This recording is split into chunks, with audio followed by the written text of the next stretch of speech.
Right. I thought it would be interesting to talk a little about that end product, if you will, of our nuclear policy, because there's a lot of discussions about declaratory policy. We could say it's intended for this or that mission, or this is the intention we have for our nuclear weapons, and we have a nuclear umbrella over Europe, over Japan, or something. But what does that actually mean in terms of what we ask the military to do? Part of the opposition that Ivan talked about that comes against a change in nuclear policy comes from a very ingrained core of people that are in charge of maintaining and executing the strategic nuclear war plan. It is a tough thing to change. There's a lot of inertia and resistance in the system to change that fundamentally will alter the kind of capabilities we have. It is always that the update to the strategic war plan follows long after nuclear policy. It's always catching up to what nuclear policy is, if you will. And so what I wanted to do was put out a paper that talks a little about what is the war plan actually now, to the extent we know. It's a very different beast than the Cold War single integrated operational plan that was focused on global nuclear war with the Soviet Union. This one is a different beast in the sense that it is supposed to be tailored much more to the kind of threats we have today. Russia, by virtue of its many nuclear weapons, is still the focus of it. China is a strong number two. But what's particularly new here during the 1990s and this decade has been the introduction of regional states, proliferators of weapons of mass destruction, into the war plan itself. It's important to note that the strategic war plan used to be just Russia and China. But after proliferation entered as a major word, the White House directed the Pentagon to include strike options against regional states such as North Korea, Iran, Syria. Earlier on, Libya and Iraq were in it as well. They fell off because of obvious developments later on. So today we have, and I'll point you to a couple of slides in here. Page 3 of the paper is a slide I got from a briefing that General Chilton, the commander of U.S. Strategic Command, held out at Stratcom in 2008 when they were in the process of finalizing this plan. It's called Operations Plan 8010. As you can see, there are a lot of deletions here. As soon as you get into some of the specifics, they never get to the public. But even deletions can tell you a lot of things. And in this particular case, what struck me when I saw this was that there are 6 adversaries in this plan. We used to have, as I said, Russia and China as the focus. But proliferation happens not only in the terms of proliferation of nuclear weapons, but it also happens in proliferation of war planning, apparently. Because after those developments, these other countries crept in here. And as a result, today, 3 of the 6 countries that are in our war plan, strategic nuclear war plan, 3 of the 6 countries do not have nuclear weapons.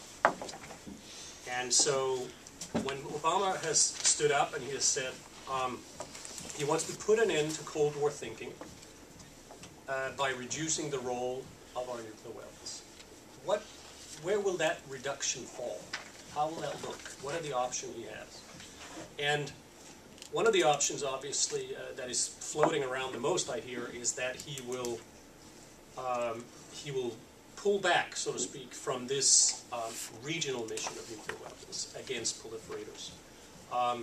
One of the specifics has been trying to remove the requirement of the military to plan nuclear operations against chemical and biological adversaries, and focus the war plan basically in nuclear policy on adversaries that have nuclear weapons. And doing so would remove about half of the adversaries that are currently in the strategic war plan from the game. And the question is, there are other options too. Of course, one is that he could pull back on the regional mission in general, just to say that nuclear weapons should really just be for the large adversarial scenarios where some other country has the capability to threaten the existence of our country. and our allies. Whereas small regional states, even though they might get nuclear weapons, will have a very limited capability, even though they are nuclear weapons, compared to those larger nuclear powers. And so one of the issues that's being discussed is, do we have enough conventional capability just to present enough of a deterrence capability in the regions? Do we really need to have a nuclear mission in the regions as well? So there are all these issues that are going up and down. In the back of the paper, you can see a list of particular areas where we discuss possible changes. One, of course, is what I just talked about, limiting the nuclear mission to Russia and China. The other is the removal of chemical and biological weapons from the war plan. And there are many other aspects. So one of the things that struck me during this analysis was that the President talks about putting an end to Cold War thinking. And, well, if you change the policy so that you remove the requirement to target adversaries with chemical and biological weapons, that would be an important change. But it would ironically not be putting an end to Cold War thinking. It would be putting an end to post-Cold War thinking. Yes. To put an end to Cold War thinking, you would have to fiddle with the core of the nuclear plan, that portion of it that deals with how is it directed against Russia and China. Those big issues. And there, one of the questions, of course, is beyond how much do we need for deterrence to be enough, how do these forces have to be deployed? We're still operating forces on a 24-hour alert basis, pretty much the way we did during the Cold War. Is that still necessary? This issue of potentially de-alerting nuclear weapons has completely fallen off the Obama administration's agenda. It used to be an important issue before he became president, and for the first couple of months in the administration, it was also a primary item that was posted on the White House web page. But since then, the issue of de-alerting has completely dropped from the agenda. Alert forces play a very important role because they are forces that are used up front, so to speak, in the war plan scenario to strike adversarial forces before they can be used. The intention is to damage, to limit the damage that adversaries can inflict upon ourselves. It's a very typical Cold War type of scenario. It's force on force planning. It's essentially nuclear war fighting, if you will. That is Cold War thinking, and that is one of the core principles that drives the requirement to have nuclear forces out there, forward deployed, and on alert, etc.